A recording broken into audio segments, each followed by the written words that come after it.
By the end of this video, you'll find out whether the Watchtower Society is quietly laying groundwork for appointing sisters to the position of ministerial servants or even elders. If you are new here, welcome. If you are not, welcome back to Tell Me Dr. K. If you crave for deep dives like this one, subscribe and smash the notice bell for more. And by doing so, you are supporting us to continue bringing you more deep dives like this. In a recent talk by Mark Numa, a helper to the teaching committee, he made a startling admission. He called for the change of the narrative of how sisters are treated, admitting that they do all the work and the brothers get the credit. In this talk, Mark talked about Phoebe, whom he called a minister and defender of the gospel.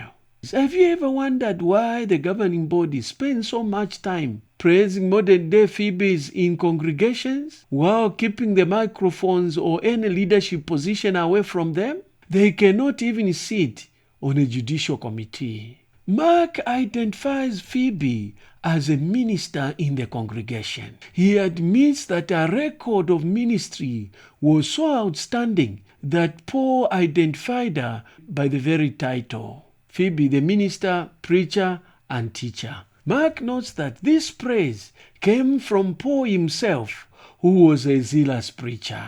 Here is the clip. The year is 56 CE. Imagine that. Paul had just finished writing his inspired letter to the Romans. It was comprised of both Jews and Gentiles. That new congregation was experiencing some trouble, though, in being unified. So Paul had to set their thinking straight, and yet at the same time warmly assure them of Jehovah's love for all of them, both Jew and Gentile. He finishes his letter. He reviews it. It's ready. There's only one problem. Paul is in Corinth on a missionary tour, and the letter is meant to go to Rome, and that's about 600 miles away. Who would Paul get to deliver it for him? Whom would he trust? Well, let's open our Bibles to Romans chapter 16 and examine the situation. Romans chapter 16, and we'll read verse 1. I am introducing to you Phoebe, our sister, who is a minister of the congregation that is in Cenchrea. Phoebe. Her name stamps her as a Greek by birth. And by the way she is introduced, it is possible that Paul entrusted his inspired manuscript full of spiritual truth with her. Well, let's explore that possibility. Paul could have chosen anyone. If it were Phoebe, why her? No doubt she had impressed him. Well, let's take a closer look at Phoebe. In verse 1, it goes on to say, a minister of the congregation. Now, by using that expression, minister, we know it evidently had to do with spreading of the good news, the preaching activity, the preaching work, the teaching work. In other words, her record in the ministry was so outstanding that he identified her by it. That's Phoebe, the minister, the preacher, the teacher. That's high praise, especially coming from the Apostle Paul, a zealous preacher himself. And Paul must have known that giving her this type of commendation, it would not have gone to her head, and she would not start to think she was better than other sisters or expecting special treatment. Now let's look at how this praise differs from how the women are treated in JW. Despite the speaker using the term minister describing Phoebe, the organization refuses to use that title for women today. In the JW congregation, a woman is not called a minister, just a publisher. There is a paradox in this talk. Now, Mark calls Phoebe as a minister, but in the actual fact, JW does not allow women to be ministers. A woman cannot give a public talk or instruct baptized men. If Phoebe was in the modern kingdom hall, the very outstanding record Paul praised would be suppressed under the leadership principle. They praise ancient female ministers to keep modern-day publishers working. while ensuring that she never gets the authority the title minister implies. So the problem with Jehovah's Witnesses is that they make use of the women. The women do a lot of work, and yet they are not recognized. Now, they've just contradicted themselves. They go and pick a woman from the Bible by the name of Phoebe, whom Paul called a minister, preacher, and teacher, and use it to manipulate the women. How come the Bible calls a minister, teacher, and preacher, according to Mark, whilst in JW, a woman cannot get anywhere near a microphone to speak to men who are baptized? What a contradiction. The protectorate versus the disempowered. Mark highlights that Phoebe was a defender and a protectress. He suggests that she was likely a woman with material wealth and influence, which she used to protect the congregation and those who were wrongly accused. The speaker asks if she had provided refuge in times of danger, noting that Paul gratefully acknowledged her. Here is the clip. But what else is worthy of note with Phoebe? It goes on to say, the congregation that is in Cenchrea. That was her hometown. Now, Cenchrea was one of 2 ports in Corinth, and the port cities were renowned for their wickedness. In fact, the temple of Venus was located in Corinth, and it was said to have had 1,000 temple prostitutes. Immorality was rampant there. So, to be a chaste, virtuous, clean Christian in this wicked city could not have been easy. What a contrast. You have this shining, clean example, Phoebe, of Christianity living in this grossly pagan society. Now, Phoebe's example is even more impressive when you consider that Christianity had only been in that area for about 4 years. You see, Paul knew this. And there is one more thing that he knew about her. Let's read verse 2.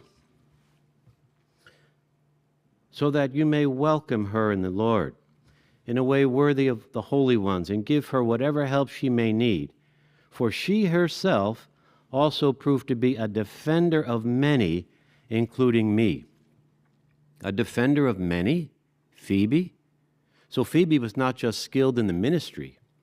She was known for coming to the aid of others. In fact, that word defender, when translated, gives the sense of a protectress. So think about that. Her availability and freedom to travel with Paul may indicate that she was a widow and of some material wealth. Was she able to use her influence and wealth in the community on behalf of Christians who were being wrongly accused? Did she defend them? Did she protect them? Did she help them? Did Phoebe provide a refuge for them in times of danger? Well, whatever that service did, whatever this protectress did, Paul understood it. And what did she even do for Paul, where he could say, including me? Well, whatever it was, it made a lasting impression on him. So no wonder Paul admonished the brothers in Rome, as we read here in verse 2, to welcome her. Welcome her. Phoebe would find herself in a strange city. She would need to be cared for. So Paul gratefully acknowledges her generosity, talks about her reputation. This is who Phoebe is. The talk paints Phoebe as a woman with autonomy to protect and defend others. In reality, the Watchtower structure strips the women of this agency, judicial exclusion. If a sister is wrongly accused or abused today, the modern Phoebes cannot defend her.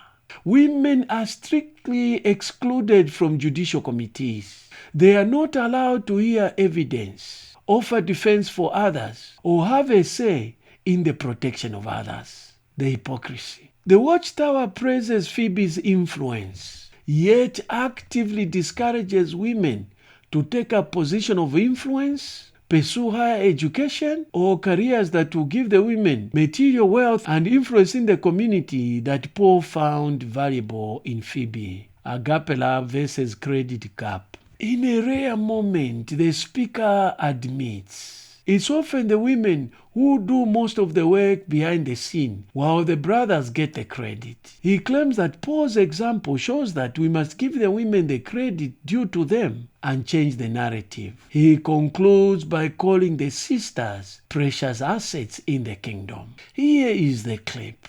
So let's bring it home. Phoebe, alone in the truth, a zealous minister in an immoral city, protectress of her brothers, perhaps carrying the most important letter she will ever have in her possession. This all took courage. What Satan would have done to prevent that letter from reaching the brothers in Rome or making it into our Bibles. This may have been Phoebe's defining moment. A woman so loyal, so trustworthy, the protectress, was about to experience Jehovah's protective force in a whole new way. What a blessing. Yet on the other hand, maybe Phoebe didn't deliver the letter. Maybe Phoebe did not get that privilege. That's okay. More important than the letter was the fact that Jehovah God inspired Paul to make sure that her name and her reputation are embedded in the pages of God's Word. That will never be forgotten. What an honor Jehovah gave her. I mean, let's face it. How many sisters today would have the privilege of having a governing body member ask them to deliver a letter to someone in a different country? That would be a rare privilege. But how many of our sisters are Phoebe-like that we have in our organization? Are skilled in the ministry, not afraid to stand out as different in this wicked world? How many Phoebe-like sisters do we have that spend tremendous amounts of time and energy to defend and protect the truth and their fellow worshipers?